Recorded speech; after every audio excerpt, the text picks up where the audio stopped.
ఈ ఉదయకాలాన్ని బట్టి మీ అందరికి కూడా ప్రభు నామమున వందనాలు. ఆ దేవుని నామానికి మహిమ చెల్లిస్తుంటున్నాను. సో మరి ఈరోజు మీ అందరికి కూడా ప్రభు నామమున దేవుని మహిమపరిచి దేవుని స్తుతించడానికి దేవుడు ఇచ్చిన ఈ చక్కటి అవకాశాన్ని బట్టి దేవునికి వందనాలు చెల్లిస్తుంటున్నాను. అక్కడ ఒక టైటిల్ వేశాను నేను, ఏంటంటే అబ్రహాము వదిలిపెట్టిన 7 విషయాలు. అబ్రహాము విడిచిపెట్టిన 7 విషయాలు. అసలు ఈ స్లైడ్స్ లోకి వెళ్ళక ముందు అబ్రహాం గురించి ఒక మాట చదువుదాం. 24వ అధ్యాయం, ఆదికాండం 24వ అధ్యాయము, ఆదికాండం 24వ అధ్యాయం మొదటి వచనం చదువుదాం. అబ్రహాము బహుకాలము గడిచిన వృద్ధుడై ఉండెను. అన్ని విషయములలోను యెహోవా అబ్రహామును ఆశీర్వదించెను. ఏంటంట? అన్ని విషయంలోనూ యెహోవా అబ్రహామును ఆశీర్వదించెను. ఇంగ్లీష్ లో చూస్తే in all things God blessed Abraham అని ఉంటుంది. యాంప్లిఫైడ్ వర్షన్ అని బైబిల్ ఉంటుంది. ఆ బైబిల్లో ఏముందంటే Abraham blessed God blessed Abraham in all minute things అని ఉంటది. మైన్యూట్ థింగ్స్ అంటే ప్రతి చిన్న విషయంలో కూడా దేవుడు అబ్రహాంను ఆశీర్వదించాడు. అబ్రహాముకి దాదాపు 175 సంవత్సరాల వయసు ఉన్నప్పుడు దేవుడు ఈ మాట రాయించాడు కదా. అప్పుడు ఇంకా ఇస్సాకు 24వ అధ్యాయంలో ఇస్సాకు వివాహం చేస్తాడు. దాదాపు 170 సంవత్సరాలు ఉన్నప్పుడు ఈయనకి దేవుడు అంటే ప్రతి చిన్న విషయంలో కూడా దేవుడు అబ్రహాముని ఆశీర్వదించాడు. అసలు అబ్రహాం పిలిచినప్పుడు ఆయన స్టేటస్ ఏంటి అంటే, ఆయన ఒక ధనవంతుడు. మామూలుగా గొర్రెలు ఉన్నాయి, గాడిదలు ఉన్నాయి. ఆ రోజుల్లో ఒంటెలు గాడిదలే ఆస్తి, గొర్రెలు ఇవి ఉంటేనే ఆస్తి. అయితే ఆ తర్వాత ఆయన జీవితం సంపూర్తిగా మారిపోయింది. భూమి మీద ఉన్న వాళ్ళలో మిక్కిలి ధనవంతులు అయిపోయాడు, చాలా ధనవంతులు అయిపోయాడు. వెరీ రిచ్ మ్యాన్, చాలా రిచ్ మ్యాన్. ఒక ఆయన ఒక పుస్తకంలో ఏం చెప్తాడంటే, అబ్రహాం యొక్క సంపదని కనుక మనం ఈ రోజు లెక్క పెడితే ప్రపంచ కుబేర్లు అంటారు మనకి. ఎవరైనా ఎలన్ మస్క్ అని ఉన్నాడు. ఏంటి ఆయన దేనికి సిఇఓ కదా. ఫేస్బుక్, వాట్సాప్, ట్విట్టరా వీటన్నిటికీ ఆయన సంస్థలు, లెక్కలేనన్ని కంపెనీస్ ఉన్నాయి. ఆయనే ప్రపంచంలో చాలా ధనవంతుడు. దాదాపు 16,000 బిలియన్ డాలర్ల డబ్బులు ఉన్నాయి. అయితే అబ్రహాం యొక్క సంపదని మనం లెక్క పెడితేనంట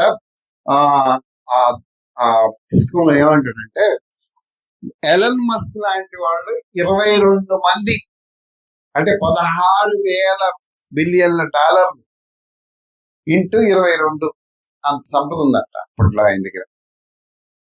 సో దేవుడు ఆయన్ని అంతగా ఆశీర్వదించాడు. మరి అసలు ఆశీర్వదించడం అంటే ఏంటి? What is blessing? ఆశీర్వాదం అంటే ఏంటి? ఆశీర్వాదం అంటే ఏంటంటే నీకు ఎంత డబ్బులు ఉన్నాయని లెక్క కాదు. నీకు ఎంత అమౌంట్ ఉంది, కోట్లు ఉన్నాయా, లక్షలు ఉన్నాయా, that is not the way. నీకు ఉన్న దాంట్లో అఫ్ కోర్స్ ఇప్పుడు నీ దగ్గర 10 రూపాయలు అనుకో, ఈ 10 రూపాయలను బట్టి నువ్వు తృప్తిగా బ్రతకగలిగితే అదే దేవుని యొక్క ఆశీర్వాదం. బాగా అర్థం చేసుకోండి. నీ కోట్ల రూపాయల ఆస్తి ఉండొచ్చు, కానీ నీకు ఏం లేదు, కంటి నిండా నిద్ర లేదు, కడుపు నిండా తిండి లేదు. తిందామంటే బీపీ, షుగరు, ఆర్థరైటిస్, ఏంటది ఇంకా రకరకాల జబ్బులు. ఆకుకూరలు తింటే అరగదు, మజ్జిగ తాగితే పులుపు, ఇంకేంటి జ్యూస్ తాగితే, పోనీ గట్టిగా నములుదామంటే కట్టుడు పళ్ళు, కంటి నిండా పోనీ నిద్రపోదామంటే ఇటు సైడ్ ఈ మెడ నొప్పి, ఇటు సైడ్ తిరిగితే ఈ మెడ నొప్పి. ఎన్నున్న డబ్బులు ఉన్నాయా అంటే డబ్బులు ఉన్నాయి, load of money is they. కానీ ఏం చేసుకుంటాం లెక్క పెట్టుకోవడానికి కూడా పనికి లెక్క కూడా పెట్టలేదు. ఆశీర్వాదానికి నేను అబ్రహాం దేవుడు ఎందుకంత ఆశీర్వదించాడంటే, అబ్రహాంని దేవుడు ఆశీర్వదించడానికి ముందు అబ్రహాం 7 విషయాలు వదిలిపెట్టేశాడు. ఈ లెఫ్ట్ సంథింగ్. హిందీలో ఒక సామెత ఉంటుంది, కుచ్ కుచ్ కోనా బోలేతో కుచ్ పానా హైతో కుచ్ కోనా. ఇదేంటి? నువ్వు ఏదన్నా ఒకటి పొందుకోవాలి అంటే ఒకదాన్ని ఏం చేయాలి? కుచ్ పానా అయితే కుచ్ కోనా హై. అంటే నువ్వు ఏదన్నా ఒకటి పొందుకోవాలి అంటే ఒకటి వదులుకోవాలి. అమ్మాయి అందంగా ఉంది, అబ్బాబ్బా అసలు కడుక్కొని ఆ నీళ్లు కూడా అమ్మాయిని కడిగిన తర్వాత ఆ నీళ్లు కూడా పారబోయటం వేస్ట్ అంటారు. అవి అట్లా పెట్టుకుంటే బాగుంటుంది అంటారు. 2 పిల్లలు పుట్టంగానే ఏమైపోయింది అందం? నీకు పిల్లలు కావాలంటే ఆ అందం పోవాలి, మళ్ళీ లేదా ఆమె పిల్లలకి అందం. ఈరోజు అబ్రహాము 7 సంగతులు వదిలిపెట్టేశాడు. బైబిల్లో గమనిస్తే అసలు నేనే ఈ వాక్యం చదివినప్పుడు నేనే ఆశ్చర్యపోయారే. ఆ 7 సంగతులు మరి వీళ్ళని బట్టి నేను ముందుకు తీసుకొస్తాను. అబ్రహాం వదిలిపెట్టిన 7 సంగతులు. దేవుడు అక్కడ స్క్రీన్ మీద చూడండి. దేవుని పిలుపుకు స్పందించి అబ్రహాము తన జీవితంలో అత్యంత విలువైన వాటిని వదిలిపెట్టాడు. ఎస్, ఆయన విశ్వాస ప్రయాణం నేటి మనకు కూడా ఒక గొప్ప బోధన. దేవుడు పిలుపుకి లోబడి ఆయనకు అత్యంత విలువైన వాటిని వదిలిపెట్టాడు. అసలు దేవుడు పిలవటమే ఈయన ఎట్లా పిలిచాడు చూడండి. మళ్ళా ప్రేమగా రా, నేను రక్షిస్తా, నేను దీవిస్తా అని చెప్పలేదు. ఆదికాండం 12వ అధ్యాయం 1వ వచనం, యెహోవా నీవు లేచి నీ దేశము నుండి నెంబర్ 1 నీ దేశము నుండి ఏం వదిలిపెట్టుకున్నాడు? నీ దేశాన్ని వదిలిపెట్టు అన్నాడు. దేశాన్ని వదిలిపెట్టు అన్నాడా లేదా? నీ దేశం నుండి, నీ బంధువుల యొద్ద నుండి, నీ తండ్రి ఇంటి నుండి బయలుదేరి నేను నీకు చూపించే దేశం. అంటే బయలుదేరి అంటే ఏంటి అర్థం? వదిలిపెట్టమనే, మళ్ళా రమ్మనే, వదిలిపెట్టమని. సో ఫస్ట్ ఏం వదిలేయమన్నాడు? నీ దేశాన్ని వదిలేయాలి. నీ దేశాన్ని వదిలేయాలి. ఫస్ట్ దేవుడు నిన్ను దీవించాలంటే నువ్వు కూడా నీ దేశాన్ని వదిలేయాలి. నీకు దేశం ఉంది అంటే భారతదేశం వదిలేసి పాకిస్తాన్ వెళ్ళమని, లేకపోతే భారతదేశం వదిలే అమెరికాకి వెళ్ళు, కెనడా వెళ్ళమని నేను చెప్పట్లేదు. నీ దేశమును వదిలి అంటే అక్కడ నేను ఒకటి నోట్స్ రాశాను, చదవండి. అబ్రహాము తన స్వస్థలము, తన గుర్తింపు, తన మూలాలు అన్నింటినీ దేవుని పిలుపు ముందు వదిలిపెట్టాడు. అది ఇప్పుడు దేశం. ఇప్పుడు మన భారతీయులము, మనకు ఒక గుర్తింపు ఉన్నది. మనకు ఒక గుర్తింపు ఉంది. ఏంటది? నీ ఆధార్ కార్డు, నీ పాన్ కార్డు, నీ రేషన్ కార్డు, నీ ఎస్సీ సర్టిఫికెట్, నీ ఉద్యోగము, నీకు ఒక గుర్తింపు ఉంది. You have a ID card. ID card ఉందా లేదా మీకు? నేను భారతీయుడిని అని చెప్పుకోవడానికి ఏమైనా ఉందా? పాస్పోర్ట్, అంతకుముందు పాస్పోర్ట్ అనేవాడు కానీ ఇప్పుడు సుప్రీంకోర్టు మొన్న తీర్పు ఇచ్చింది ఏంటంటే పాస్పోర్ట్ గుర్తింపు కార్డు కాదు, అది ప్రయాణం చేయడానికి ఇచ్చే ఒక ప్రమాణ పత్రము అని చెప్పింది. సో నీ గుర్తింపు కార్డు ఏంటి? నీ బర్త్ సర్టిఫికెట్. అబ్రహాం ఏం చేశాడంట? తన స్వస్థలము, నీ గ్రామం, తన స్వస్థలం. మన ఆవిడ ఇక్కడ బాపట్లలో 94 ఏళ్ళ ముసలామి కలెక్టర్ ముందుకెళ్ళి ఒక అప్పీల్ చేసింది. ఏం చేసిందంటే, నేను 25 ఏళ్ల క్రితం అమెరికాకి వెళ్ళి అమెరికా యొక్క పౌరసత్వం, అక్కడ సిటిజన్ అయ్యాను, నాకు ఇప్పుడు అమెరికా పౌరసత్వం వద్దు, నాకు మళ్ళా నా భారతదేశం పౌరసత్వం కావాలని అడిగింది. అది కలెక్టర్ గారి దగ్గరికి వస్తే కలెక్టర్ గారు అడిగారు, ఎందుకమ్మా అక్కడే బాగుంటుంది కదా అంటే, ఆవిడేమన్నా తెలుసా, నేను ఇక్కడ పుట్టాను కాబట్టి నా కట్టె ఇక్కడనే కాలిపోవాలి అన్నది. ఆమె ఆశ ఏంటి? నాకు పౌరసత్వం, మళ్ళీ నా భారతదేశం పౌరసత్వం నాకు ఇవ్వు. ఎందుకు? నేను ఇక్కడే పుట్టాను కాబట్టి ఇక్కడే చచ్చిపోవాలి. పౌరసత్వం, ఈ స్వస్థలము, నా స్వస్థలంలో నేను చచ్చిపోవాలి. చూడండి, అబ్రహాం ఏం వదిలిపెట్టాడు? ఆయన స్వస్థలం వదిలిపెట్టాడు, తన గుర్తింపు వదిలిపెట్టాడు, తన మూలాలు, తన వంశం, తన పితరులు, మీ ముత్తాత, మీ తాత, మీ జేజమ్మ, మీ ముని జేజమ్మ, ఇవన్నీ వదిలిపెట్టారు. Left everything. తన వంశం, తన ఇంటి పేరు, తనకున్న ఆస్తి పాస్తులు, పొలాలు, భూములు వదిలిపెట్టాడు. దేవుడు వదిలిపెట్టి నీ దేశమును అంటే వదిలిపెట్టమ్మను. వదిలిపెట్టి ఏం చేశాడు? చదువుమా, అన్నిటినీ ఆయన కంఫర్ట్ జోన్ విడిచిపెట్టి. దేశంలో ఏముంది? కంఫర్ట్ జోన్ ఉంది మనకి. ఇక్కడ ఇందిరం ఇల్లు ఉన్నాయి, లేకపోతే కేసీఆర్ 2 బెడ్రూమ్ ఉంది, లేకపోతే తల్లిదండ్రులు ఇచ్చిన ఆస్తిపాస్తులు ఉన్నాయి. Comfort zone. నీకు 4 ఎకరాల పొలం ఉందంటే 4 ఎకరాల పొలం కౌలుకి ఇస్తే నువ్వు రైతు పండించినా పండించకపోయినా నీ కౌలు డబ్బులు నీకు వస్తాయా రావా? వస్తాయి. కంఫర్ట్ జోన్ అంటే నువ్వు సుఖభరితంగా ఉండే, క్షేమంగా ఉండే పరిస్థితి వదిలిపెట్టి తెలియని మార్గంలో నడిచాడు. తెలియని దేవుడు ఎక్కడికి వెళ్ళాలి చెప్పాడా? డెస్టినేషన్ చెప్పాడా? నేను మీకు చాలాసార్లు చెప్తాను. ఇప్పుడు Malkajgiri police station, Malkajgiri railway స్టేషన్కి వెళ్ళి నాకు టికెట్ ఇవ్వండి అన్నాను అనుకో, అంటే ఏమడుగుతాడు ఆయన? పైసలు అంటాడా? ఎక్కడ పోవాలంటాడు. ఏదో టికెట్ అంటే ఏమంటాడు? అరే అన్న ఎక్కడ పోవాలన్నా అంటాడు ఫస్ట్, కొంచెం మర్యాదగా. టికెట్ ఇవ్వండి సార్ అంటే ఏమంటాడు? సీన్ ఏమంటాడు? ప్లాట్ఫామ్ టికెట్ పెట్టడు. ఎక్కడ పోవాలి? ట్రైన్ వచ్చింది తొందర, అరే జల్జీ బై ట్రైన్ వచ్చింది, టికెట్ నాకు ఎక్కడ పోవాలి? నువ్వు పక్క జరిగి అంటాడు. లాస్ట్ ఇదేడో మెంటల్ గాడు. టికెట్ ఎప్పుడు ఇస్తాడు నాకు? నేను ఎక్కడికి వెళ్ళాలో అన్న డెస్టినేషన్ అంటారు, అంటే మనం ఎక్కడికి వెళ్ళాలో ఆ ప్రాంతం పేరు చెప్తే అప్పుడు మనకి టికెట్ ఇస్తాడు ఆయన. ఇక్కడ దేవుడు అబ్రహాంకి డెస్టినేషన్ చెప్పలేదు, నువ్వు వదిలేసి నేను చూపించేస్తానికి వెళ్ళమన్నాడు. అంతేనా? అంతేనా వేరుగా చెప్పాడా? No, you don't have destination.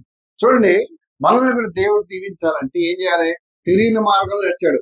మనం కూడా దేవుని పిలుపుకు స్పందించినప్పుడు ఆయన మనల్ని సురక్షితమైన ప్రదేశాల నుండి బయటకు పిలుస్తాడు. అది మనం ఎక్కడైతే కంఫర్ట్ ఉంటామో, మనం ఏ పాపం అయితే బ్రతుకుతూ ఇదే లోకం అనుకుంటామో, ఇదే జీవితం అనుకుంటామో, వాటి నుంచి నువ్వు బయటికి రావాలి. అది ఫస్ట్ స్టెప్, అది మొదటి అడుగు నువ్వు వేయాల్సింది.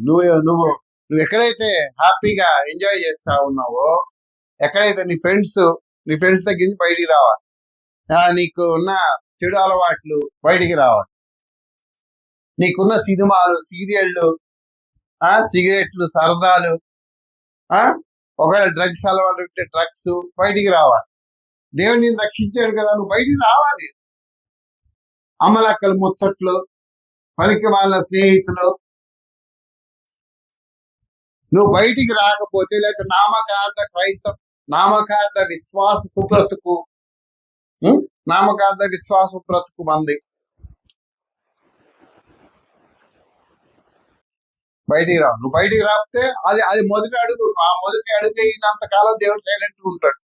ఏం చేయండి, నిన్ను రక్షించాడు కాబట్టి చూస్తుంటాడు అప్పుడప్పుడు. నువ్వు బయటికి రావాలి. నువ్వు బయటికి వస్తే నువ్వేం చేయాలా అని చెప్తాడు. Unless you come out from your old comfort zone, God is not going to respond to bless you. దేవుడు నిన్ను ఆశీర్వదించడానికి, నీవు రక్షింపబడక ముందు ఉన్న నీ పాత జీవితం నుంచి బయటికి రావడానికి నువ్వు ఇష్టపడనంత కాలము ఆయన ముందుకు రాడు. నేను విశ్వాసినండి, నేను చర్చికి వెళ్తానండి, నేను ఆయన పక్కన పెట్టు, ఆయన పక్కన నువ్వు బయటికి రావాలి. స్నేహితులా లీవ్ దెమ్, చెడు అలవాట్లా వదిలేయి. దేవుడు నిన్ను పాపం నుంచి బయటికి తీసినప్పుడు నీ కంఫర్ట్ జోన్ ని వదిలిపెట్టు. ఆయన నిన్ను పిలిచాడు, నీకు తెలుసా? 1 కొరింథీ పత్రికలో ఒక మాట చూద్దాం. 1 కొరింథీ పత్రిక 1వ అధ్యాయం 9వ వచనం. 1 కొరింథీ పత్రిక 1వ అధ్యాయం 9వ వచనం. మన ప్రభువైన యేసుక్రీస్తు అను తన కుమారుని సహవాసమునకు మిమ్మును పిలిచిన దేవుడు నమ్మదగినవాడు. ఎక్కడి నుంచి పిలిచాడు? నీ కంఫర్ట్ జోన్. నువ్వు ఎక్కడైతే చాలా పాపం హ్యాపీగా ఉన్నావే, అది కంఫర్ట్ జోన్. నువ్వు అక్కడి నుంచి నిన్ను ఎక్కడికి పిలిచాడు? తన కుమారుని యొక్క సహవాసానికి పిలిచాడు. God called you to have a fellowship with you. నీతో సహవాసం చేయాలని, నీతో స్నేహం చేయాలని, నీతో గడపాలని ఆయన నిన్ను పిలిచాడు. ఎందుకంటే ఎప్పుడైతే నీ పాత పరిస్థితుల్ని వదిలిపెట్టి, కంఫర్ట్ జోన్స్ ని వదిలిపెట్టి, నువ్వు పాపంలో బ్రతుకుని వదిలిపెట్టి, నీ ఊహల్ని అవన్నీ వదిలిపెట్టి, దేవా నిజంగా నువ్వు రక్షించావు కదా, ఇదిగో నేను నీ కుమారుని యొక్క సహవాసంలోకి నేను వస్తాను అని వస్తే ఆయన నమ్మదగినవాడు, నీకేం తక్కువ చేయడు. Will take care of you. ఆయన నీ విషయం శ్రద్ధ తీసుకుంటాడు. నువ్వు రావు కాబట్టి ఆయన నీ విషయం శ్రద్ధ తీసుకోడు. నేను దేవుడు ఎందుకు పిలిచాడు? అంటే నేను దీవించడానికి పిలిచాడు. నువ్వు దీవించాలంటే నువ్వేం చేయాలి? నువ్వు కంఫర్ట్ జోన్ వదిలేసి రావాలి. నేను దాంట్లో ఒక కారణం చెప్పాడు, తన కుమారుని యొక్క సహవాసానికి నేను పిలిచాడు. ఇంకొక 1 పేతురు పత్రిక 1వ అధ్యాయం 16వ వచనం. నేను పరిశుద్ధుడనై ఉన్నాను మీరును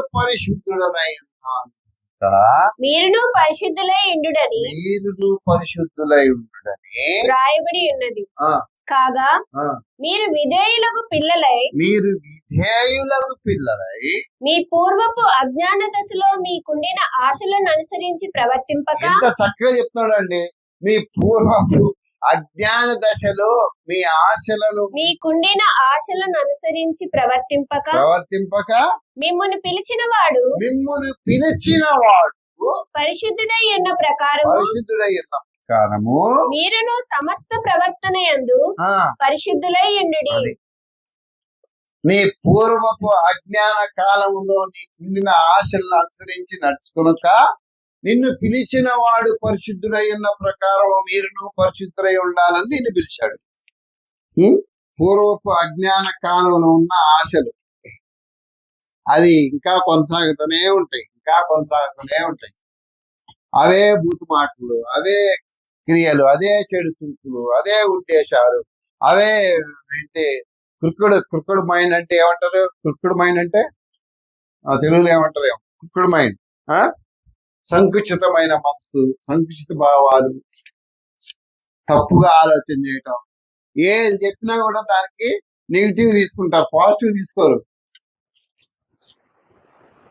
పరిశుద్ధంగా ఉండడానికి దేవుడిని పిలిచాడు. నువ్వు ఆ స్టెప్ వేస్తేనే దేవుడిని ప్రెస్ చేస్తాడు. ఫస్ట్ స్టెప్ అది.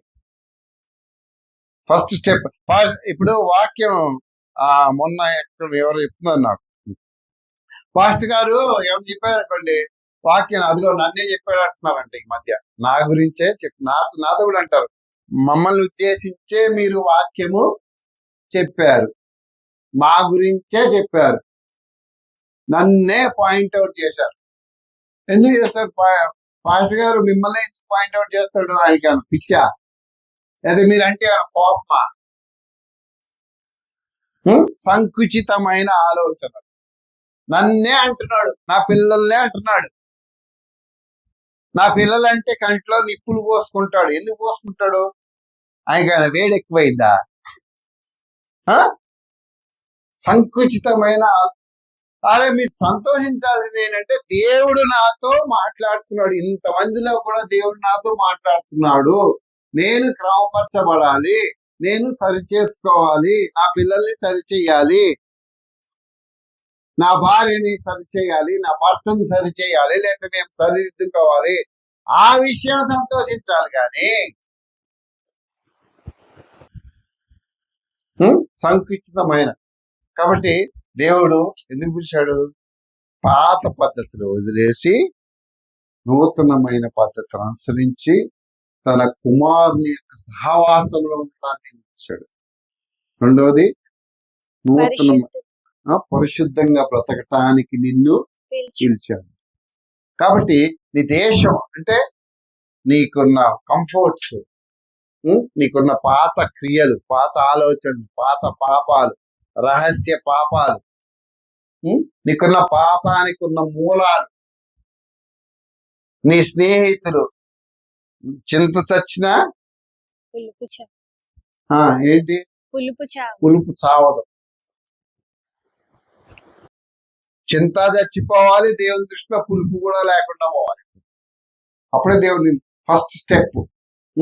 ఇంకా నువ్వు మారు మనసు పొందావు, బయట పొలంలో చెయ్యేస్తావు, వారం వేస్తావు, వెళ్ళిపోతావు. మళ్ళా సేమ్ యథారాజా తదా ప్రజ, మళ్ళీ అదే పాపం, అదే మాటలు, అదే క్రియలు, మళ్ళీ వస్తావు. అయ్యో చీచి తప్పైపోయింది బాంచాలి అంటావు, మళ్ళా తీసుకుంటావు. ఎవరికి నష్టం? ప్రతి వాడును తను తాను పరీక్షించుకొని ఈ రొట్టెని తిని ఈ పాత్రలో ఉంది అలాగ చేయని వాడు తనకు శిక్షావిధి కలుగుటకే తిని త్రాగుతున్నాడు. ఇందువల్లే మీలో అనేకులు బలహీనులు, రోగులై ఉన్నారు, చాలా మంది అది. నీ పాత పరిస్థితిని వదిలిపెట్టకుండా, నీ పాత జీవితాన్ని వదిలిపెట్టకుండా బలలో చెయ్యి వెయ్యొద్దు. ఎందుకంటే నీకు నువ్వే చేసుకుంటున్నావు, నీకు నువ్వే నీ నెత్తి మీద నువ్వే నా నిప్పులు పోసుకుంటున్నావు. ఓకే, తర్వాత ఇంకా ఏం వదిలిపెట్టమన్నాడు? ఆదికాండం 2వ అధ్యాయం 12వ అధ్యాయం 1వ వచనం. నీ బంధువుల యొద్ద నుండి తన బంధువులు. ఎవరు ఆయన బంధువులు? అక్కడ స్క్రీన్ మీద చూడండి. దేవుని చిత్తం కొన్నిసార్లు మన బంధుత్వాలను కూడా పరీక్షిస్తుంది. మన బంధుత్వాలను కూడా పరీక్షిస్తుంది. చదువుమా. అబ్రహాము తన ప్రియమైన బంధువులను వదిలి వెళ్ళాడు, ఎందుకంటే దేవుని సంబంధం అన్ని మానవ సంబంధాల కంటే గొప్పది. దేవుని చిత్తానికి లోబడటం అంటే కొన్నిసార్లు బాధాకరమైన ఎంపికలు చేయాలి. కొన్నిసార్లు బాధాకరమైన ఎంపికలు చేయాలి. కానీ ఆయన మనల్ని ఎప్పుడూ ఒంటరిగా వదిలేడు. అది ఇప్పుడు నువ్వు చర్చికి నువ్వు నమ్ముకున్నావు, ప్రభుని నమ్ముకున్నావు, దేవుడిని ఆశ్రదించాలి. ఎందుకు ఆశ్రదించట్లేదు? దేవుని చిత్తం కొన్నిసార్లు మన బంధుత్వాలను కూడా పరీక్షిస్తుంది. నీకు పెళ్లి చేసే వరకు నువ్వు చర్చికి వెళ్ళావంటే నేను ఉరేసుకొని చచ్చిపోతాందంట ఒక ఆమె వాళ్ళ అమ్మాయితో, ఆయన బిడ్డతో ఉంది. ఏమంది? నీకు పెళ్ళయ్యే వరకు కనుక నువ్వు చర్చికి పోయినావంటే నేను చెప్పండి ఉరేసుకొని చచ్చిపోతా అన్నది. అంటే అమ్మాయి అన్నదంట, అమ్మ నువ్వు ఉరేసుకొని చావకు నరకానికి వెళ్తావు అందంట. అయితే నేను చూపించిన వాళ్ళని నువ్వు పెళ్లి చేసుకో అందంట ఆవిడ. ఇట్లాగే సాగుతుంది. ఒక రోజు వచ్చింది, తేల్చుకో, నేను కావాలా, విశ్వాసులు నీకు క్రైస్తవులు కావాలా అని వాళ్ళ అమ్మ అంటే, పాప అందంట, నాకు విశ్వాసులు, నాకు క్రైస్తవులే కావాలి.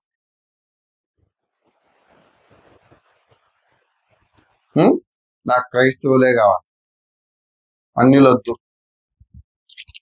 నాకు విశ్వాసులే కావాలి, నాకు యేసు ప్రభువే కావాలి, నాకు సంఘమే కావాలి. నువ్వు వదిలిపెట్టాల్సి వస్తుంది. యేసు ప్రభు దాని గురించి ఒక మంచి క్లారిటీ ఇచ్చాడు. ఏంటో క్లారిటీ? మత్తయి సువార్త 19వ అధ్యాయం 29వ వచనం. నా నామము నిమిత్తము అన్నదమ్ములనైనను, గమనించండి, అన్నదమ్ములనైనను, అక్క చెల్లెండ్రనైనను, తండ్రినైనను, తల్లినైనను, పిల్లలనైనను, భూములనైనను ఉమ్, ఇండ్లనైనను ఉమ్. విడిచిపెట్టిన ప్రతి వాడును విడిచిపెట్టిన ప్రతి వాడును 100 రెట్లు పొందును. 100 రెట్లు పొందును. ఇదిగాక ఇదిగాక నిత్య జీవమును నిత్య జీవమును స్వతంత్రించుకొనును. ఏమన్నాడు? నా నామము నిమిత్తం నిమిత్తము అన్నదమ్ములనైనను అక్క జన్యులైనను తండ్రినైనా తండ్రినైనను తల్లినైనా తల్లినైనను పిల్లలనైనా పిల్లలనైనా భూమిలనైనా భూములనైనా ఇండ్లనైనా ఇండ్లనైనా విడిచిపెట్టిన అంటే రిలేషన్షిప్స్ గాని ప్రాపర్టీస్ గాని బ్యాంక్ బ్యాలెన్స్ గాని ఏమైనా కానీ నా నామము నిమిత్తం నువ్వు వదిలిపెడితే ఇక్కడ 100 రెట్లు పొందుతావు, పరలోకంలో బహుమతి పొందుతావు. నా నామము నిమిత్తం అన్నాడు కదా. 10వ అధ్యాయం చూడండి, మార్క్స్ వార్త 10వ అధ్యాయము 29వ వచనం. అందుకు యేసు ఇట్లనెను, నా నిమిత్తమును నా నిమిత్తము సువార్త నిమిత్తమును సువార్త నిమిత్తము ఇంటినైనను అన్నదమ్ములనైనను అన్నదమ్ములనైనను అక్క చెల్లెండ్రనైనను అక్క చెల్లెళ్ళనైనను తల్లిదండ్రులనైనను పిల్లలనైనను భూములనైనను విడిచిన వాడు ఇప్పుడును ఇహమందు హింసలతో పాటు దూరంతులుగా ఇండ్లను అన్నదమ్ములను అక్క చెల్లెండ్రను తల్లులను పిల్లలను భూములను రాబోవు లోకమందు నిత్య జీవమును పొందునని మీతో నిశ్చయంగా చెప్పుచున్నాను. మాట యాడ్ చేశాడు. ఇదేంటది యాడ్ చేసింది? హింసలతో పాటు. Will be persecuted. నువ్వు హింసించబడాలి, నువ్వు నష్టపోవాలి, నువ్వు బాధపడాలి, నువ్వు శ్రమ పెట్టబడతావు. నువ్వు వదిలిపెడితే నీకు 100 రెట్లు ఇస్తారు. అది రెండో స్టెప్. నువ్వేం వదిలిపెట్ట ఎట్లాగండి వాళ్ళకి ఎట్లా వాళ్ళ హిందూ ఆచారాలు అనుసరిస్తారని తెలుసు, ఆ పెళ్లిలో మనం ఉంటే మనకు కూడా పూస్తారని తెలుసు, అన్ని తెలుసు. అయినా మీకు దేవుడు చూస్తారు. పోనీ వెళ్ళిన వ్యక్తివి సైలెంట్ గా పక్కన కూర్చొని వాళ్ళతో పాటు ఇంత దీని వస్తావా అంటే అది కూడా కాదు. మళ్ళీ అది కూడా కాదు. You follow all the customs, ఆచార వ్యవహారాన్ని పాటించేస్తాం. తర్వాత దేవుని పరిచర్యకి లీవ్ దొరకదు, అంటే మనకి టైం దొరకదు. కానీ మిగతా వాటికి ఏం దొరుకుతుంది? టైం దొరుకుతుందా? దొరుకుతుంది. ఫ్రెండ్ మ్యారేజ్, ఫ్రెండ్ పెళ్లి, ఫ్రెండ్ కూతురు పెళ్లి, అది కావాలి, ఇది కావాలి, అక్కడిక్కడ దొరకదా అంటే దొరుకుతుంది. మరి మిగతా వాటి ఎందుకు దొరకదు? అందుకే సెకండ్ స్టెప్, తన బంధువులను వదిలిపెట్టుకోవాలి. వదిలిపెట్టకపోతే నువ్వు ఫస్ట్ స్టెప్ వేసావనుకో, సెకండ్ స్టెప్ వేయకపోతే నిన్ను దేవుడు నిన్ను ఆశీర్వదించలేదు. See, I have written something. తండ్రి ఇల్లు అంటే భద్రత, రక్షణ, ఆహారము, ఆశ్రయం, ఇవన్నీ వదిలిపెట్టాలి. ఏంటంట? భద్రత, రక్షణ అంటే నువ్వు డిపెండ్ అవుతావు, నువ్వేం కష్టపడకుండా వస్తాయి ఇవన్నీ. Should leave it. వదిలిపెట్టాలి. Don't depend on God, on them, depend on God. దేవుడు పోషించలేడా? పోషించగలడా? పోషించలేడా? ఇప్పుడు మమ్మల్ని పోషించట్లే, మమ్మల్ని పోషిస్తున్నాడా లేదా? 21 నెలల నుంచి మిమ్మల్ని ఎందుకు పోషించడం? You are not depending on God. నువ్వు దేవుడి మీద ఆధారపడలే, యూఆర్ డిపెండింగ్ ఆన్ సంథింగ్. వేరే విషయాల మీద నువ్వు ఆధారపడు. అందుకే దేవుడు నేను పోషించట్లేదు. ఇంకొకటి మనం విడిచిపెట్టాల్సింది ఉంది. ఒకటి ఏంటది? ఆదికాండం 12వ అధ్యాయం 1వ వచనం. నీ తండ్రి ఇంటి నుండి బయలుదేరి నేను నీకు చూపించే తండ్రి ఇల్లు అంటే ఏంటది? వారసత్వం కదా. తండ్రి ఇల్లు అంటే ఏంటి? వారసత్వం కదా. అవునా?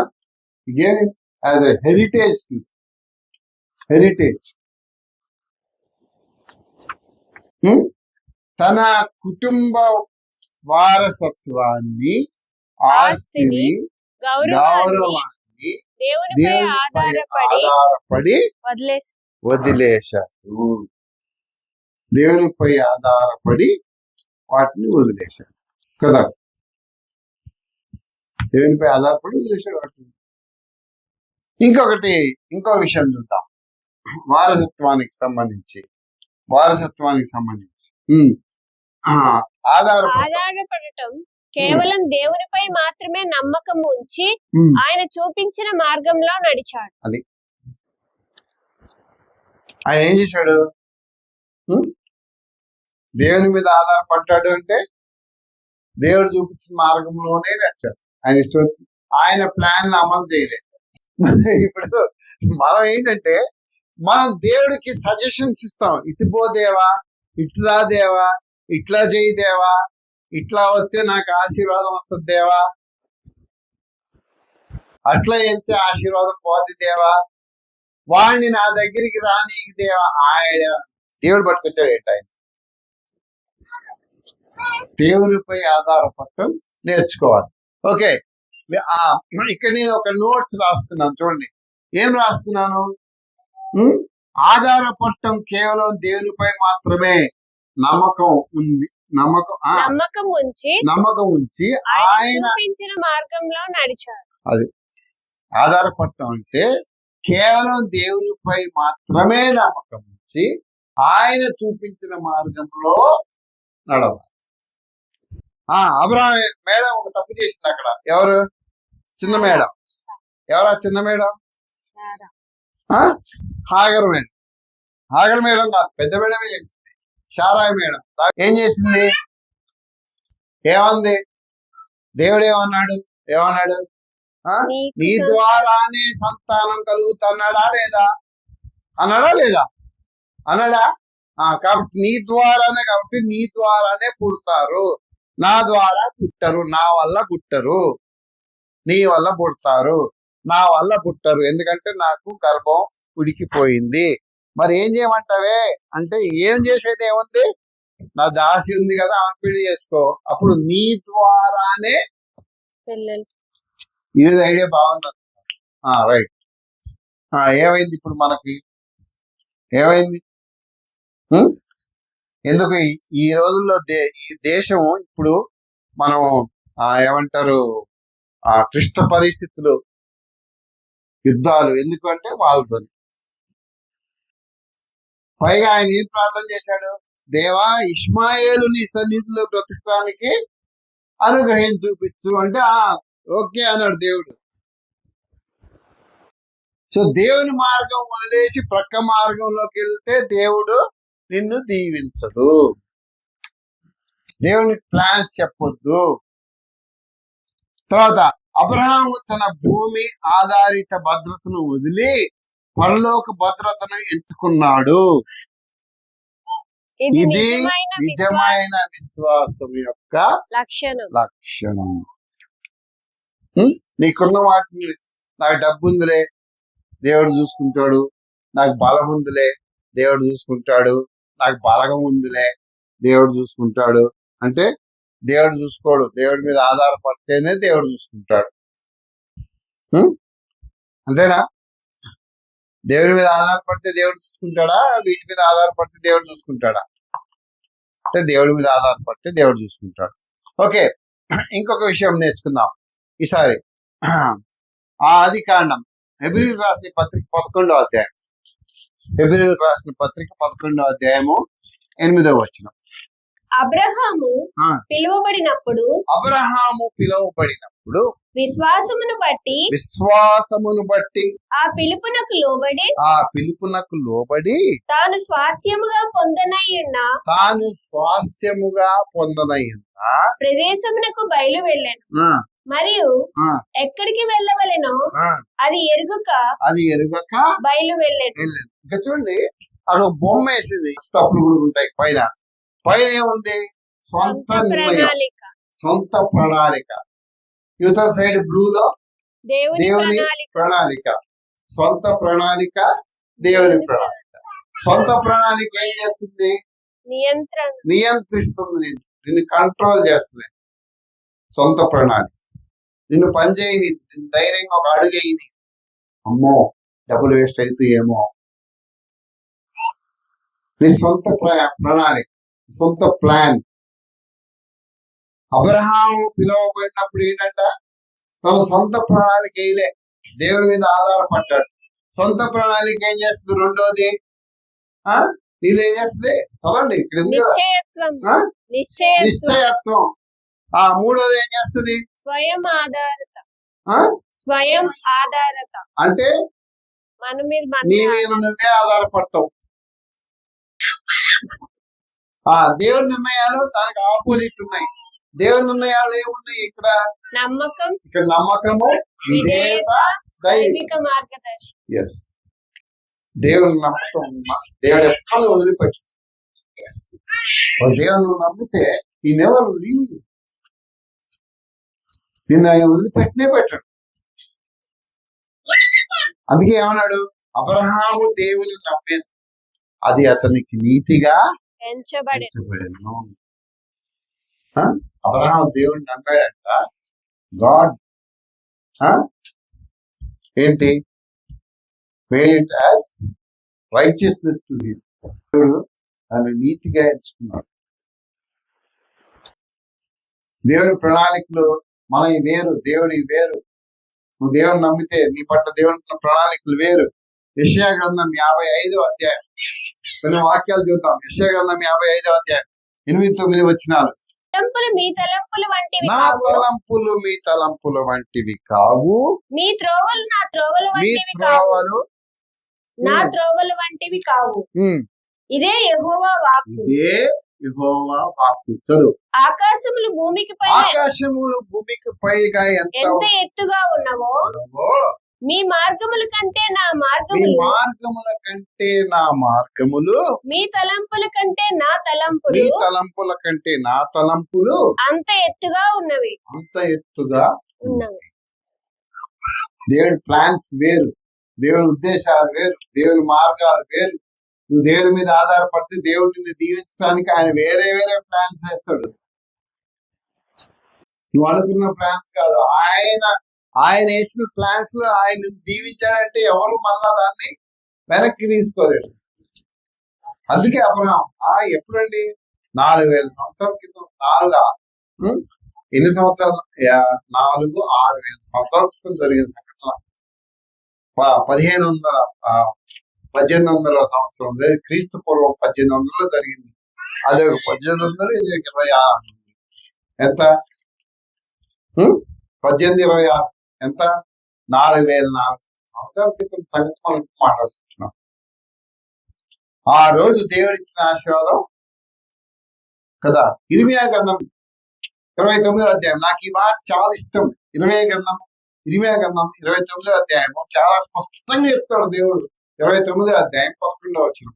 ఇర్మియా గ్రంథం 29వ అధ్యాయం 11వ వచనం. నేను మిమ్మల్ని గూర్చి ఉద్దేశించిన సంగతులను నేను ఎరుగుదును. నాకు తెలుసు నీ గురించి నేనేం ప్లాన్ చేశాను, నీకేం జరగబోతుందో, నువ్వేమనుకుంటావో. I know about all these things. ఆ ఉద్దేశించిన సంగతులు నేను ఎరుగుదును. చదువు. రాబోవు కాలమందు మీకు నిరీక్షణ కలుగునట్లుగా అవి సమాధానకరమైన ఉద్దేశములే గాని హానికరమైనవి కావు. ఇదే యెహోవా వాక్కు. దేవుని మీద ఆధారపడితే కదా, ఆయన ప్రణాళికలోకి నిన్ను ఇముడ్చుకుంటే ఆయన నీకు సమాధానకరమైన ఉద్దేశం ఇస్తాడు. నేను ఇక్కడికి ఒక మాట రాస్తున్నాను చూడండి. అబ్రహాముకు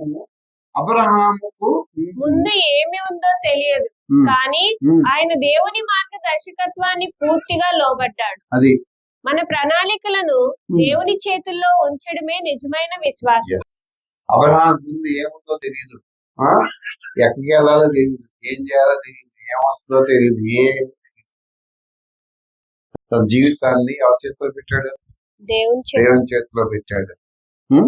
దేవుని చేతిలో ఉంచడమే నిజమైన విశ్వాసం. ఎందుకు దేవుడు దీవించాడు?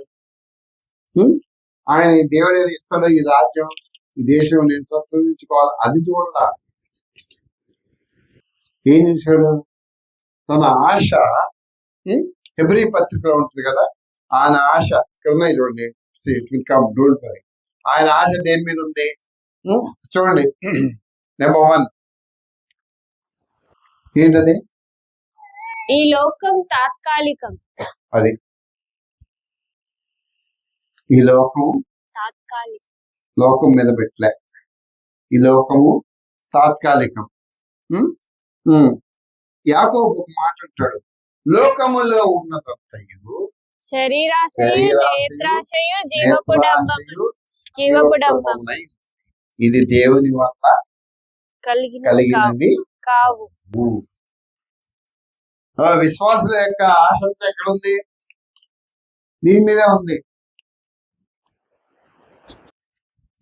ఈ మూడు కేటగిరీస్ లో ఉంటుంది: శరీరాశ, నేత్రాశ, జీవపు డంబం.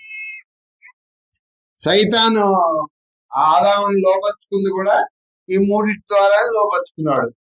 యేసు ప్రభు శోధించింది కూడా ఈ మూడిటి ద్వారానే శోధించాడు. అందుకే ఏమన్నాడు? లోకములో ఉన్నదంతయు శరీరాశయు, నేత్రాశయు, జీవపు డంబమునై ఉన్నది. అద్దం ముందు గంటలు ఎందుకు నిలబడతారు? ఎందుకు నిలబడతారు చెప్పండి? ఏం ఆశ అది? నేత్రాశ. మంచి కనిపించాలి. ఒకసారి మొన్న చదివాను, ప్రతి స్త్రీ సగటున ఒక 80 సంవత్సరాలు బతికిందంటే దాదాపు 42 సంవత్సరాలు అద్దం ముందు నిలబడుతుందట. 80 సంవత్సరాలు బతికింది అంటే మిగతాక 42 సంవత్సరాలు. మౌనికాకి ఇంకా 4 సంవత్సరాలు ఎక్కువ యాడ్ చేసుకోవచ్చు. శరీరాశ, నేత్రాశ. ఆయన దాని మీద మనసు పెట్టలే, అబ్రహాం దాని మీద మనసు పెట్టలే. చూడండి, అబ్రహాం లైఫ్ లో నేను గమనించిన ఒక రహస్యం ఏంటంటే, అబ్రహాం ఎప్పుడు నాకు దేవా ఇది ఇవ్వు అది ఇవ్వు అని అడగలే. దేవునితో ఆయన ఎంతైతే సహవాసం కలిగి ఉన్నాడో, ఎంత సహవాసం చేశాడో, దేవుని మార్గంలో ఎంతగా నడిచాడో అంతగా దేవుడు అబ్రహాంని దీవించాడు. అబ్రహాం అడగని ఆయన కావాల్సిన దానికంటే ఎక్కువ ఇచ్చాడు. యోబు జీవితం కూడా అంతే. యోబు నాకు అది కావాలి ఇది కావాలి అస్సలు అడగల. దేవుడే యోబుకు కావాల్సిన సమకూర్చాడు. తూర్పు దేశంలో ఆయన ధనవంతుడు లేరంట ఆ రోజు యోబు గారు. సో ఎంతసేపు లోకము, లోక ఆశలు, లోక తలంపులు, బిరుదులు ఇది ఉండాలి. నీకు వద్దని నేను చెప్పను, కానీ నువ్వు పుట్టిన అందుకోసం కాదు, లోకం కోసం బతుకొద్దు. నువ్వు పనిచేసేది కడుపు కోసం పనిచేయి. నువ్వు పని చేయి, జాబ్ చేయి. ఎందుకు? నీ కడుపు నిండితే చాలు. కానీ బ్రతకటం యేసు కోసం బ్రతుకు.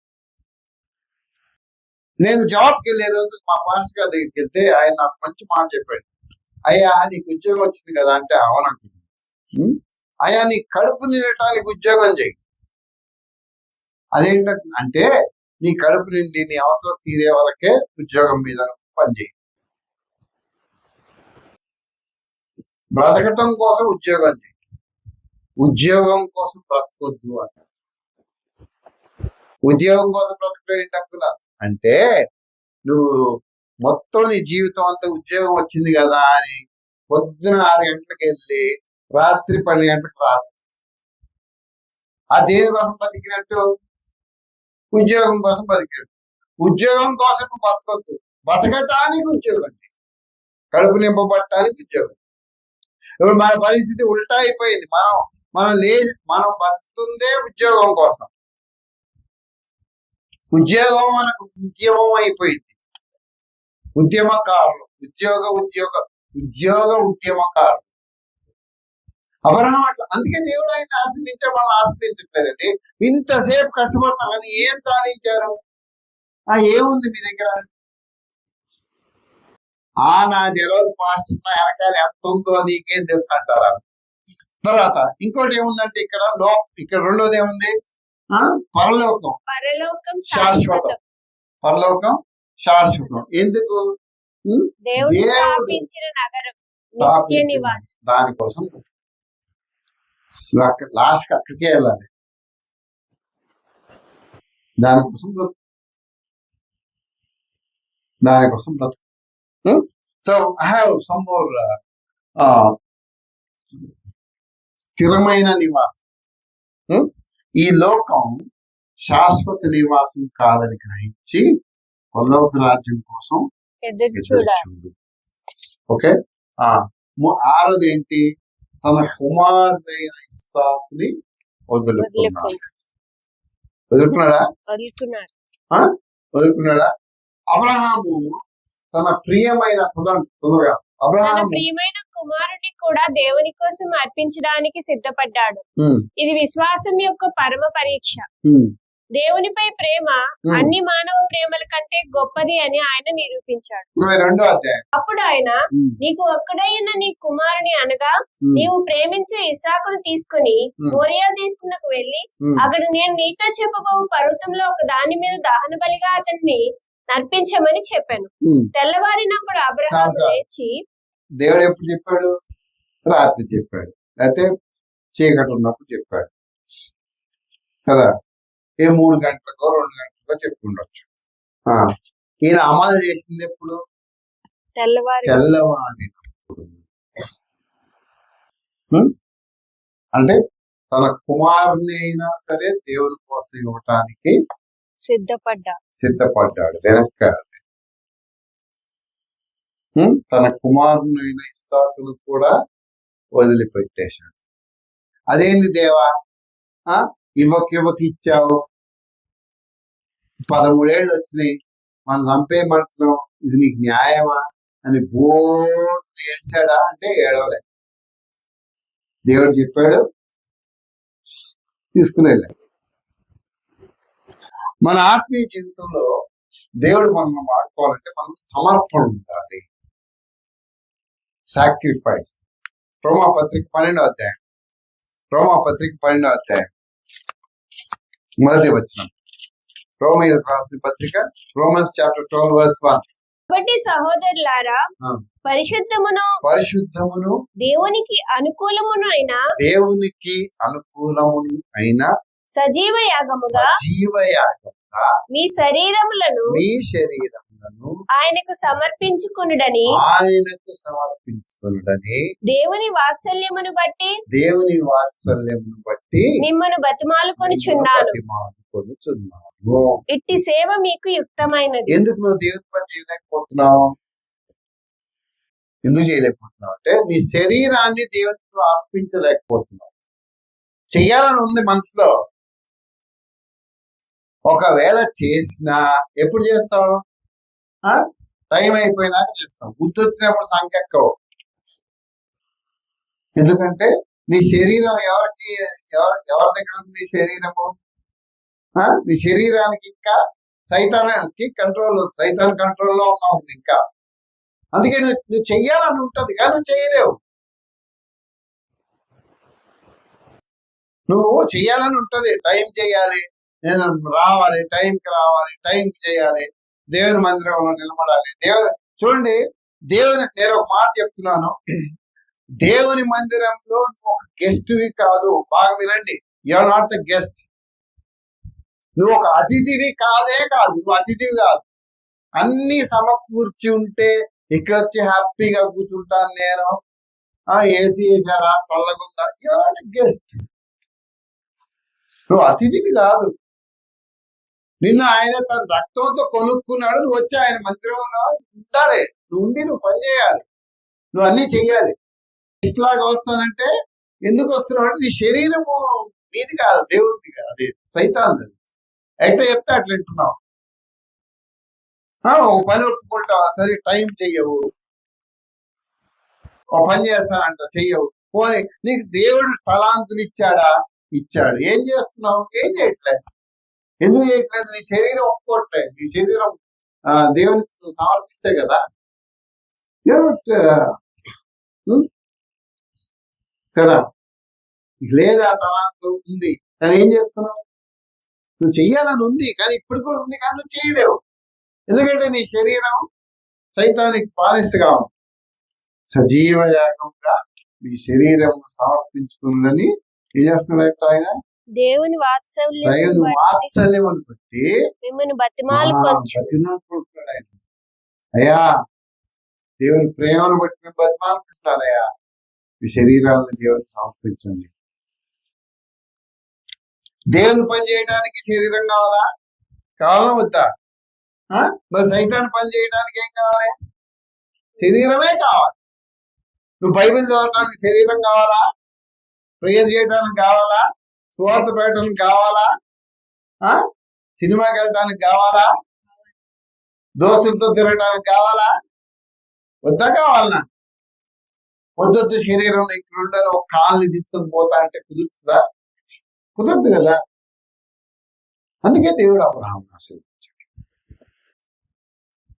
అవునమ్మా, నీకు అనారోగ్యం ఉంది, నేను నడవలేను, సంథింగ్ డిసీజ్ ఉంది, నాకు కళ్ళు కనిపించవు, లేకపోతే నాకు ప్రాబ్లం ఉంది, నేను రాలేను. ఓకే, నీకు అన్నీ ఉన్నాయి కదా. నీకు కళ్ళు ఉన్నాయి, కాళ్ళు ఉన్నాయి, చేతులు ఉన్నాయి, జ్ఞానం ఉంది, యవనస్తుడివి, యవనస్తురాలివి, బలం ఉంది, శక్తి ఉంది, అన్నీ ఉన్నాయి. కానీ దేవుడు నిన్ను రక్షించాడు. ఏం చేస్తున్నావు? ఏం చేయట్లే. ఎంతసేపు నీ ఉద్యోగం, నీ జీవితం, నీ ఉద్యోగమే నీ బ్రతుకు. నీ ప్రతి శ్వాస నిశ్వాసలో కూడా నీకు ఉద్యోగమే కదా. ఒకవేళ పిల్లలు చేద్దామనుకున్నా తల్లిదండ్రులు ఏమంటున్నారు ఈ రోజుల్లో? వద్దు పాస్టర్ గారు, వద్దు. ఎందుకు వద్దా? ఎందుకు వద్దు? వాళ్ళ మైండ్ లో వేరే ఉన్నాయి. ఈడు ఈ పాస్టర్ గారు వెనకాల పడిపోతే ఏమైపోతాడు? రేపు పొద్దున రేపు ర్యాంక్ రాదేమో. ఇప్పుడు ర్యాంక్ రావాలన్నా, ర్యాంక్ వద్దన్నా ఎవరు ఇవ్వాలి? దేవుడు వినియోగపోతే దేవుడు ర్యాంక్ ఇస్తాడా? ఇప్పుడే. ఇప్పుడు ప్రాబ్లం ఏంటంటే నిన్ను సైతాను దీవించలేకపోతున్నాడు, దేవుడు దీవించలేకపోతున్నాడు. నువ్వు అటు ఇటు రాకుండా మధ్యలో ఉన్నావు. దేవుడు నాకు పిల్లల్ని ఇస్తాడు కదా అని ఎవరిని తెచ్చుకున్నాడు? లోతుని తెచ్చుకున్నాడు. లోతే కదా దేవుడు ఇస్తాడు. దేవుడు లోతు కొద్ది రోజులు లోతు వారిపోయాడు. 15వ అధ్యాయం అంటాడు, నువ్వు నాకు సంతానం ఇవ్వలేదు కదా, ఇప్పుడు నా ఆస్తి అంతా ఎలియాజరుకి వెళ్ళిపోతుంది. దేవుడు ఎలియాజరుకి ఏమి వెళ్ళదు, నీకే ఇస్తాను. ఈ లోపల మేడం మంచి సలహా ఇచ్చింది, సలహా పాటించాడు. ఏమైంది? ఇస్సాకు వల్ల ఏంటి? ఇష్మాయిల్ వల్ల అయింది నీ సంతానం కాదు, ఇస్సాకు వల్ల అయింది నీ సంతానం. 18వ అధ్యాయం నెరవేర్చడానికి 20వ అధ్యాయం పెట్టింది. అంటే 25 సంవత్సరాలు వెయిట్ చేశాడు. ఎందుకు? మనం కూడా చాలా సార్లు దేవుడు నమ్మం, సందేహిస్తాం. సందేహాలను వదిలిపెట్టాడు. ద మూమెంట్ నువ్వు దేవుడు ఇస్తాడు అంటే ఇస్తాడంతే. నువ్వు నమ్ముట నీ వల్ల అయితే ఏమనంటే సమస్తం సాధ్యం. నమ్మం. మనం ఏం నమ్మం? దేవుడు ఇస్తాడా ఇవ్వడా? నేను అట్లా రాయలేదు కదా, నేను నాకు ఇప్పుడు అబ్రహాము నమ్మాడు. తన శరీరం మృతతుల్యమైనప్పటికీ దేవుడు నాకు సంతానం ఇస్తాడని ఇస్తాడు. నమ్ముట నీ వల్ల అయితే నమ్మడానికి సమస్తం మనం నమ్మం. అందుకే దేవుడు మనల్ని అపనమ్మకాన్ని మనం వదిలిపెట్టాం. దేవుడు ఇది ఇస్తాడా? ప్రార్థన చేస్తున్నాం కదా, ఇస్తాడా అంటే ఇయ్యడు. ఎందుకు? నువ్వు నమ్మట్లేదు కదా. అబ్రహాము లైఫ్ అట్లా కాదు. ఆయన నమ్మాడు, దేవుడు ఇస్తాడని ఇచ్చాడు. అబ్రహాము దేవుని దగ్గర నుంచి పొందిన బహుమతులు, వాట్ ఆర్ ద బ్లెస్సింగ్స్? దేవుడు దేవుని కోసం అన్ని వదిలిపెట్టిన అబ్రహాము దేవుని కోసం అన్ని వదిలిపెట్టిన అబ్రహాముకు దేవుడు అంతకంటే గొప్ప బహుమతులు ఇచ్చాడు. 3 బహుమతులు ఇచ్చాడు. నెంబర్ 1 దేవుని స్నేహితుడు అయ్యాడు. Friend of God. ఫ్రెండ్, దేవుడు ఫ్రెండ్ అండి ఆయన. హాయ్ అనుకునేవాడు రోజు. దేవుని స్నేహితుడు అయ్యాడు. దేవుడు చెప్పాడు నా స్నేహితుడు, నా ఫ్రెండ్ అన్నాడు. సుధమ కుమార్ సంగతి నేను చెప్పకుండా దాస్తానా, ఈయన రేపు పొద్దున గొప్ప జనం అవుతాడు కదా అని ఏమన్నాడు, నా స్నేహితుడు అన్నాడు. Is my friend, is my friend. రెండోది ఏమి ఇచ్చాడు ఈయనకి చూడండి, అనేక జనములకు తండ్రి. అనేక జనములకు ఎప్పుడో ఈ రోజు కూడా ఇశ్రాయేలు యొక్క మూల పురుషుడు ఆయన, మూల పురుషుడు. అందుకే అబ్రహాము, ఇస్సాకు, యాకోబుల దేవుడు అంటారు. His blessed man. అబ్రహాముతో ఏమైతే వాగ్దానం చేశాడో స్టిల్ దేవుడు నెరవేరుస్తున్నాడు. నీ సంతానాన్ని నేను దీవించి భూమి అంతా విస్తరింపజేస్తానన్నాడు, విస్తరింపజేశాడు. మూడో వాగ్దానం చేశాడు. ఏంటది? మూడో వాగ్దానం, నిత్య విశ్వాసులకు మాదిరి. తరతరాల విశ్వాసులకు ఆయన జీవితం ఒక గొప్ప ఆదర్శం. నిత్య విశ్వాసులకు మాదిరి. What is the spiritual lesson we can learn? ఇక్కడి నుంచి ఏం నేర్చుకోవచ్చు? ఏం నేర్చుకోవచ్చు? దేవుని కోసం మీరు వదిలిపెట్టిన ప్రతి దానికంటే ఆయన అంతకంటే శ్రేష్టమైన దానిని మీ జీవితంలో నెరవేరుస్తాడు. అది దేవుని కోసం ఏమైనా వదిలిపెడితే అంతకంటే రెట్టింపు ఆశీర్వాదం దేవుడు నీకు ఇస్తాడు. అబ్రహాము, చదువమ్మా. అబ్రహాము జీవితం మనకు ఒక గొప్ప పాఠం నేర్పుతుంది. దేవుని కోసం వదిలిపెట్టడం నష్టం కాదు, అది గెలుపు. ఆయన మన విశ్వాసాన్ని గౌరవిస్తాడు, మన త్యాగాన్ని ఆశీర్వదిస్తాడు. అది మన విశ్వాసాన్ని గౌరవిస్తాడు, మన త్యాగాన్ని ఆశీర్వదిస్తాడు. ఇక్కడ చూడండి, వదిలిపెట్టు. ఏం వదిలిపెట్టాలి? దేవుని పిలుపుకు వదిలిపెట్టు. నువ్వు ఆశీర్వాదం పొందకుండా ఉండడానికి అడ్డుపడుతుంది ఏదైనా సరే వదిలిపెట్టు. నీ ఫ్రెండ్స్, నీ స్నేహితులు, నీ బంధువులు, నీ ఇరుగు పొరుగు వారు, అమ్మలక్కలు, ముచ్చట్లు, ఏంటి పాపము, రహస్య జీవితము, నామకార్థ జీవితం, నీ శరీరము. నువ్వు చేయాలనుకుంటున్నావా? చేయలేవు. నీ శరీరం, తిండిపోతనం, నిద్ర, సోమవార్తనం, అపోహలు వదిలిపెట్టు. వదిలిపెడితే ఏమొస్తుంది? వదిలిపెట్టు, నమ్ము. ఏం నమ్మాలి? చదవండి అక్కడ. ఏం నమ్మాలి? ఆయన వాగ్దానాలపై విశ్వాసం ఉంచు. అది ఆయన వాగ్దానాలు దేవుడు ఇస్తాడు. వాగ్దానం చేసిన వాడు. నువ్వు అప్పుడు ఏం చేస్తావు? ఏమవుద్ది? నువ్వు పొందుకుంటావు. ఏం పొందుకుంటావు? ఆయన ఇచ్చే శ్రేష్టమైన బహుమతులు. ఆయన ఇచ్చే శ్రేష్టమైన బహుమతులు నువ్వు పొందుకుంటావు. కాబట్టి మరి ఈ రోజు మనం ఆలోచన చేసినాం ఏంటి? అబ్రహాము అంతగా దీవించబడటానికి ఆయన వదిలేసిన 7 సంపదలు. మరి మన జీవితంలో మనం వదిలిపెట్టామా? మనం వదిలిపెడితే మనల్ని కూడా దేవుడు దీవిస్తాడు. నాకు కాదులే, నేను చాలా బాగున్నాను, నాకు సంబంధం లేదు,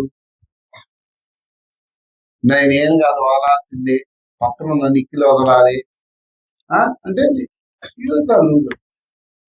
సో ఈ సమయంలో మన జీవితంలో ఒకసారి పరీక్ష చేసుకుందాం. దేవా, మరి నా జీవితం ఎటెత్తుంది? అబ్రహామునైతే దీవించావు, నేను మాత్రం దీవించబడలేకపోతున్నాను. రీజన్ ఏంటంటే నా ఆరోపణ ఉంది. దేవుడు నీతో మాట్లాడాడు, నిన్ను క్రమపరుచుకుంటూ రుబెక్ బాల్లో పాల్గొందాం. దేవుడి మాటలు మన దీవించును గాక. ఆమేన్.